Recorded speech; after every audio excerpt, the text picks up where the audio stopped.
This is TW Wrestling Talk, right here on YouTube. We were coming off an interesting episode of Raw this past Monday, as we're at least an interesting ending. I guess I would say. We're coming off, an interesting, I guess, ending to Raw this past Monday with The Rock and John Cena, and we're also, well, I'm coming off of seeing an interesting SmackDown yesterday night in Hershey, Pennsylvania. Of course, Raw was in Philadelphia on Monday, so they're in my neck of the woods right now. I'm kind of smack dab between both Philadelphia and Hershey, but given that I last saw Raw in October, a house show in Reading. Went and saw SmackDown in Hershey, and a lot of people may not know, but The Rock was advertised to be at this SmackDown, and sure enough, he was. So and it was a pretty decent show. It was it'll air on Friday, of course, and I'm going to get into some SmackDown spoilers a little later. Spoilers on this SmackDown, as there was some interesting and important stuff that I have coming your way. So you're going to want to stay tuned in this edition of TW Wrestling Talk, as there's some big stuff ahead in it. And I just want to also put out there that I've had lately, for some odd reason, I've been having technical difficulties uploading videos. The internet's been I don't know what's been going on. The internet's been slacking off. One edition of TW Wrestling Talk, for some reason I recorded it, and then when I started playing it back, it turns out that it recorded it as if I was a chipmunk, and unfortunately there was no way I could slow it down, so I wasn't gonna post a quick fast edition of TW Wrestling Talk in chipmunk mode. So I didn't go ahead and do that. I just decided to kind of condense a bunch of things into this, just condense the important things in this episode, and kind of trim off, some things I guess that I would have considered filler otherwise. So, I'm just gonna go through here in this edition of TW. I'm gonna say, the buildup has been pretty lackluster overall, and I think a lot of reasoning for that is WWE thinks that there's enough big names in this WrestleMania. There's enough around the names and whatnot to make this a good WrestleMania, but I don't quite think they're doing a great job of building it up, and they should be. Now I'm gonna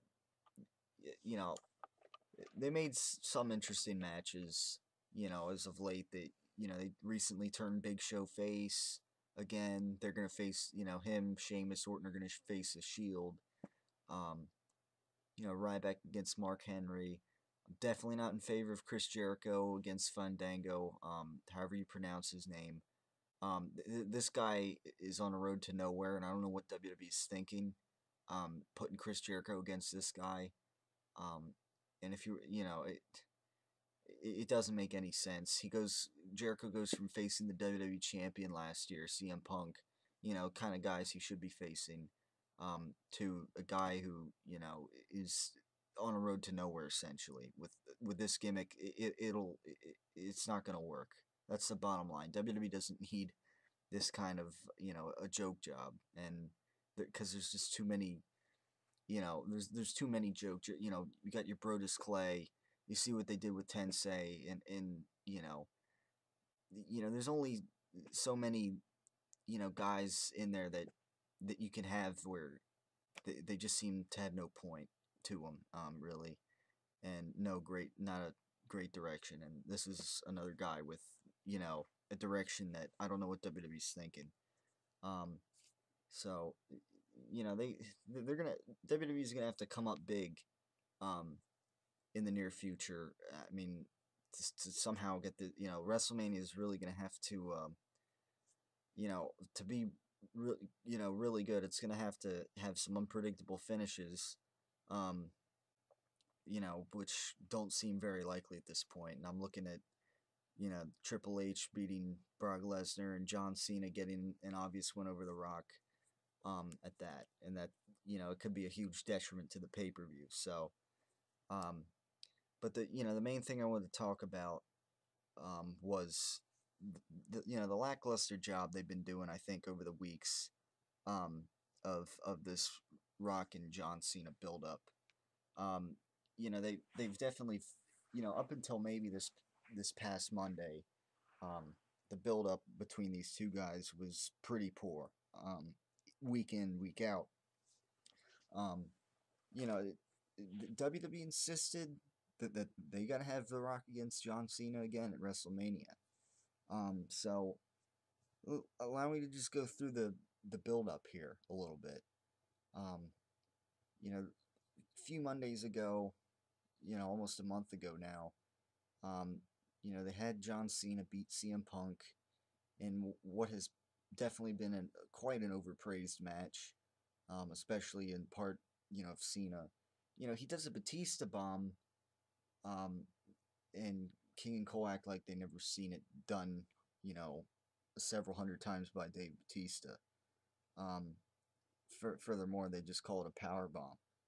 Um, they, they he botches a Hurricanrana, and they act like he doesn't botch it, and it's this great amazing thing, you know, and, and it's just and there's a few finishers back and forth. CM Punk does a pile driver, and everyone goes crazy over that move, which we've seen many a times in WWE history. So, you got an overhyped match here, and one that was obviously going to be won by John Cena, no question. So, you know, those are some big detriments to that match, and for some reason, everyone wanted to praise it. I think the people that really went out and praised it were John Cena fans that wanted to defend him. Like, oh, he can wrestle. See, look, he did a Hurricanrana, and he did a power bomb, even though it was more like a Batista bomb. But it was overhyped really, and I didn't. Again, it was too predictable, and that's a huge detriment to it in my mind. Just like the heavy predictability of The Rock against John Cena 2 is detracting from the match. That's a shame. And I think that same element is also detracting from the Brock Lesnar and Triple H rematch. Um, so it's stuff like that that detracts from these big matches, and it's a shame, really, when you think about it.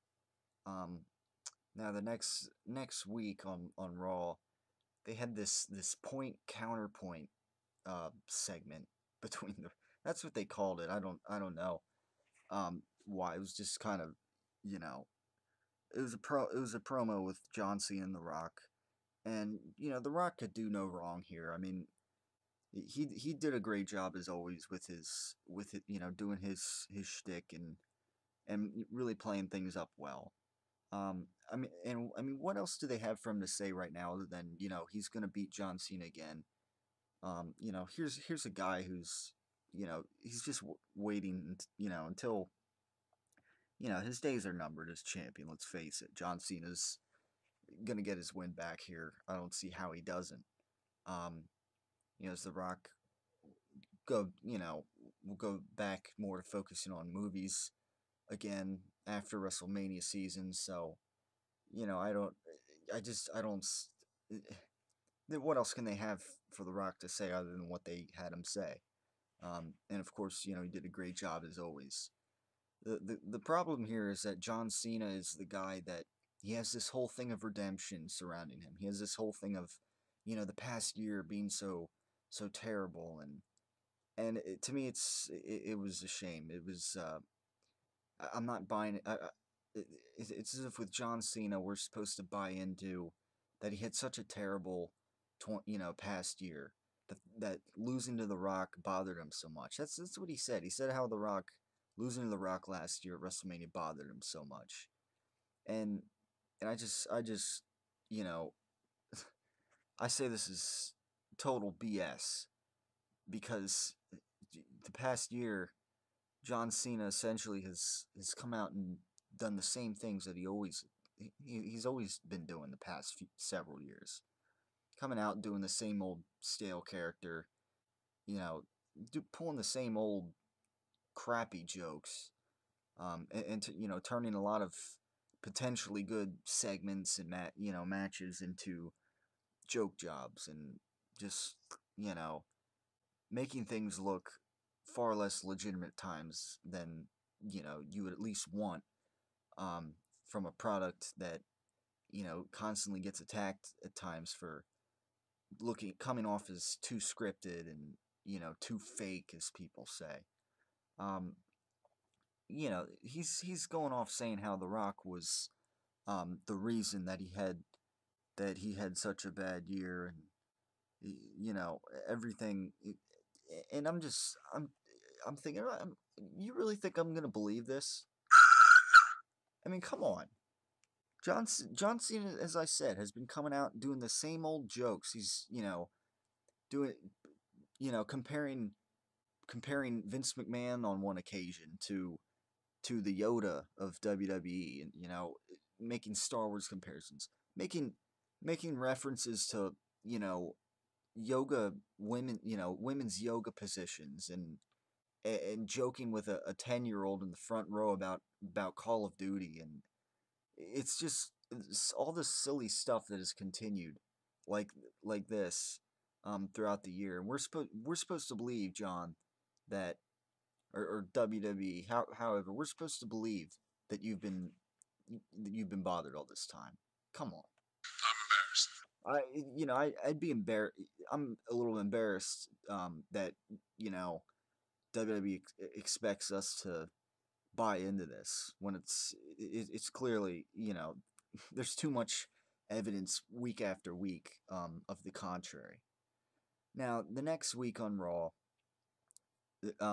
John well the Rock is not present, um, but ironically John Cena is not present in person, and this wasn't even announced. I mean, I'm thinking, I go to the grocery store. I wonder if I'd see John Cena's face on the side of a milk carton box. But, I mean, this was very ironic to me. But anyhow, that's all they have for these guys this week. That week on Raw, I should say, is a video package. And again, it's kind of along the same lines as what they were talking about the week before. They show The Rock beating John Cena at WrestleMania. John Cena sitting on the ramp looking all bummed out. They show The Rock, gaining the WWE Championship from CM Punk, defending it, introducing the new belt, and everything. But again, it seems more like about John Cena um, having a bad year than anything, and having to redeem himself here against The Rock. And it just came off as pretty pathetic to me again, because they're showing him get F5 by Brock Lesnar, but then doesn't he go on to Extreme Rules to beat Brock Lesnar in one of the flukiest fashions ever imagined? Um, you know, with no offense in the match whatsoever, other than a shot with his chain wrapped around his fist at the end of the match, and an AA on the steel steps. That was it. Um, but the bottom line was he got a win. They didn't show that part where he beats Brock Lesnar in such a fluky, pathetic fashion. They show Big Show betraying John Cena at Over the Limit again. When he's facing John Laurinaitis. But then what they don't show is when John Cena beats Big Show in a steel cage match that was, albeit ruined by 5 guys coming out and interfering in the match. Anyhow, um, so and then they show CM Punk, um,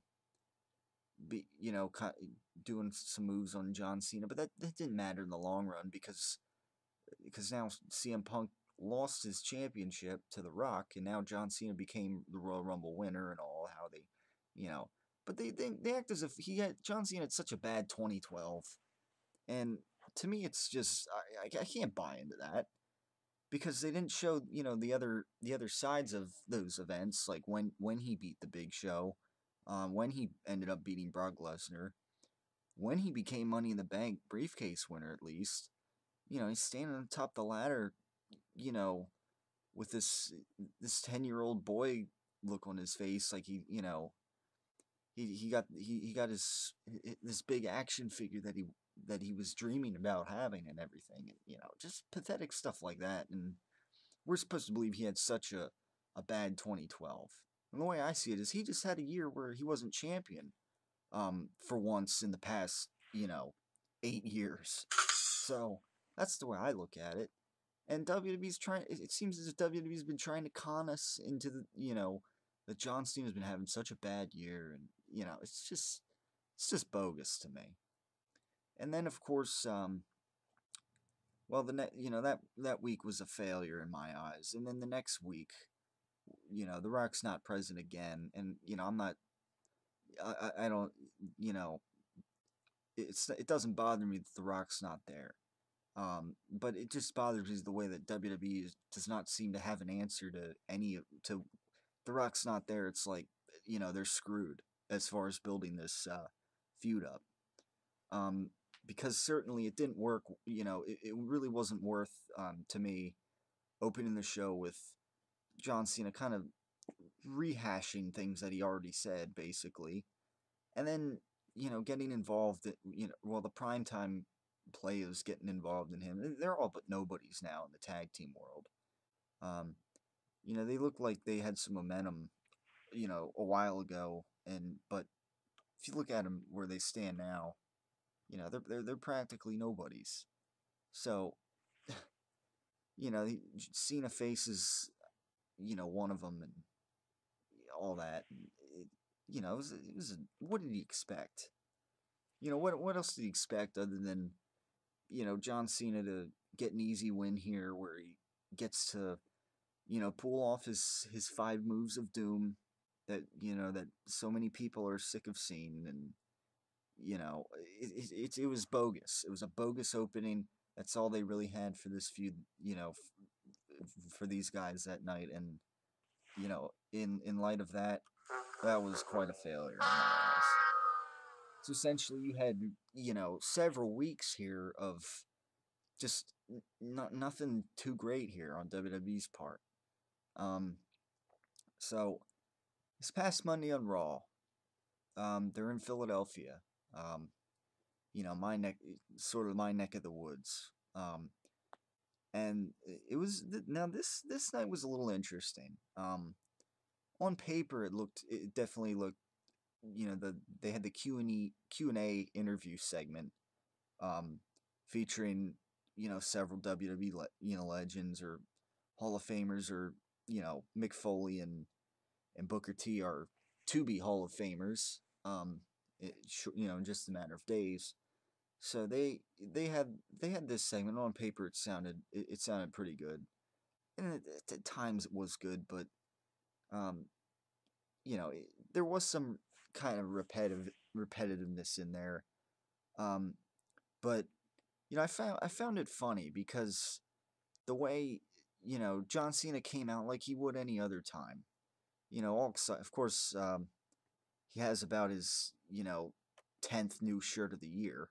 Um, but the thing was that time around, I mean, John Cena came out like saying multiple things into the camera, as he normally would.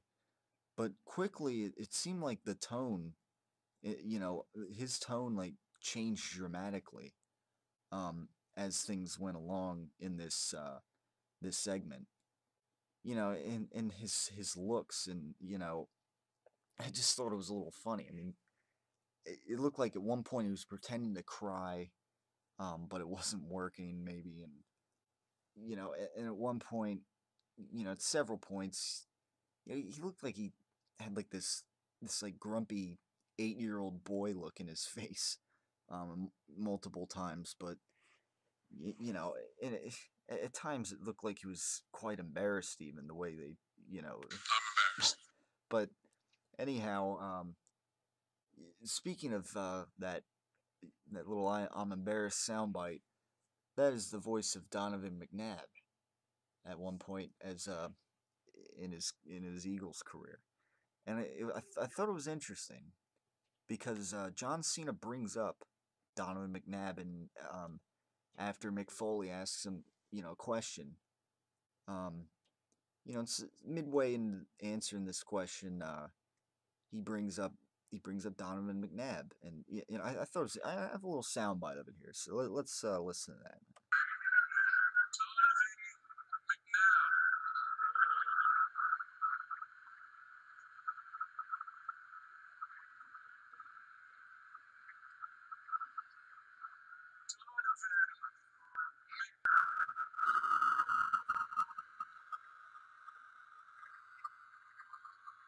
Statistically, Donovan McNabb is the greatest quarterback ever to put on an Eagles uniform.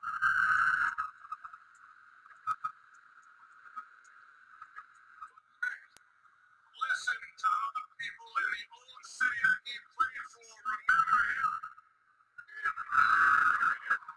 Why? Because Donovan McNabb could not win the big one. I'm embarrassed. So here, you have this whole comparison with Don McNabb, and people, there were a lot of boos directed at John Cena. And as a matter of fact, he seemed like semi-heelish here, in some of the things he said, and you know, his shot at Donovan McNabb. You know, um, I think people were booing it because he was kind of calling.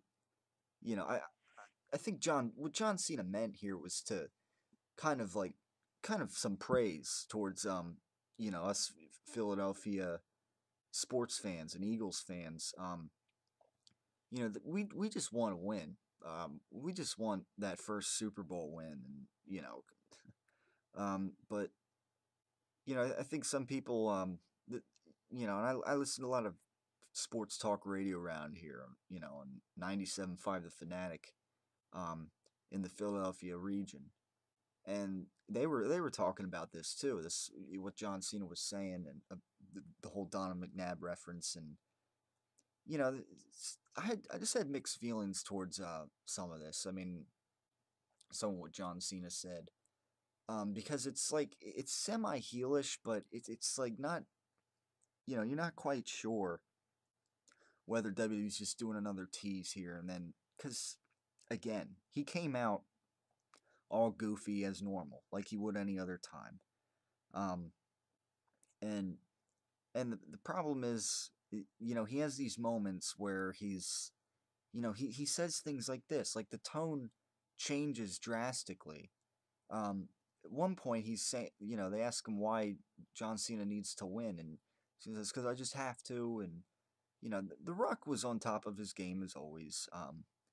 But it's just like, they gotta pick one way, because sometimes John Cena can come out and he'll just smirk when The Rock talks business to him.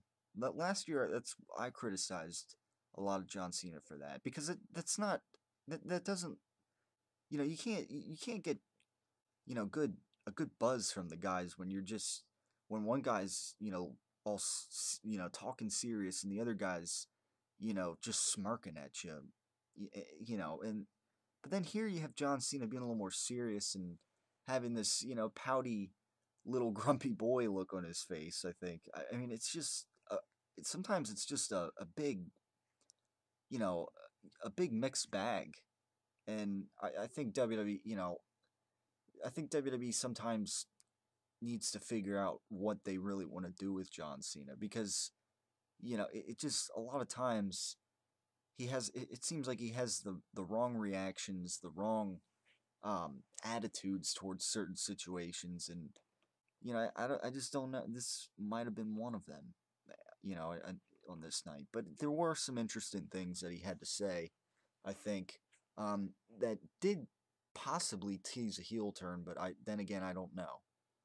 And speaking of a heel turn, you know, of course he came up. The Rock asked him about you know proving that he's better than the Rock right now, and so John Cena goes up and does his "You can't see me" taunt to him, and the Rock throws a shot, gets blocked, of course. John Cena goes for an AA, countered, and then he gets caught in a rock bottom, and he lays there and he looks kind of, like, oh no, like I'm so worried. But um, it's interesting because you know, with a thought of a possible heel turn, that is one of two things that could save this match, this whole Rock versus John Cena 2 from being a failure in my eyes. Either heel turn either heel turn or a Rock win. And I know there's people out there that are gonna say, "Oh, you're just a John Cena hater." Go ahead, hater. No, it's not. That's not what it is at all. There are two ways that I can see this being saved because this whole thing has been about John Cena redeeming himself, and the WWE Championship has almost been secondary to this whole thing. I mean, if The Rock was standing there not holding the WWE Championship, I don't think it would have had any effect, you know, whatsoever. And that's the odd thing. If they didn't even bring up the WWE Championship, I don't even know if there would have been any effect whatsoever on what we were getting there. So the thing is, it, you know, it, you got what looks like such a predictable finish in John Cena beating The Rock. Now, if they changed that and had The Rock win 2 in a row, which I don't think is likely at all, that would definitely, that would shut me up. That would shut up everyone who's been saying, "Oh, John Cena's going to go on and get his win back against The Rock at WrestleMania." That would shut us all up. So that's the bottom line, and that would be good. It's good to be shut up sometimes like that. So that's the way I look at it. Um, and then too, again, if there was a heel turn, John Cena wins, then it's like, oh, but if suddenly, maybe they were gonna shake hands or something, and then John Cena just starts beating The Rock down, um, like and he turned heel or something at WrestleMania. I would, I would, that would be interesting because again, it would at least provide an interesting ending, certainly. Um, you know, I mean, get something out of it. That's the bottom line. I mean, John Cena turning heel would at least add an interesting element to the end of WrestleMania, going forward. So, and then of course he'd be the champion, and so that would be rather interesting too, than just John Cena going getting his win back, having this WrestleMania moment that WWE thinks is going to be so great when in actuality, it seems like everybody sees it coming. To me, that's a problem, and they got to do. To me, there's got to be something that they throw in to save this from being a failure. So, and that's why I'm bringing up these two possibilities because I don't want it to be a failure. I didn't like the idea of this in the first place, but I'm at least gonna hope that maybe WWE doesn't make it a failure. Um, but then again, I don't know how much hope I have in WWE, in doing something like that. So, we'll check out the next video of featuring my SmackDown spoilers, as I was there live in person. Um, in Hershey, PA last night. There's some important things that happened, so stay tuned for the next video coming your way, discussing what happened on SmackDown and what you will see this Friday night on SmackDown. So stay tuned for that, and thanks for watching.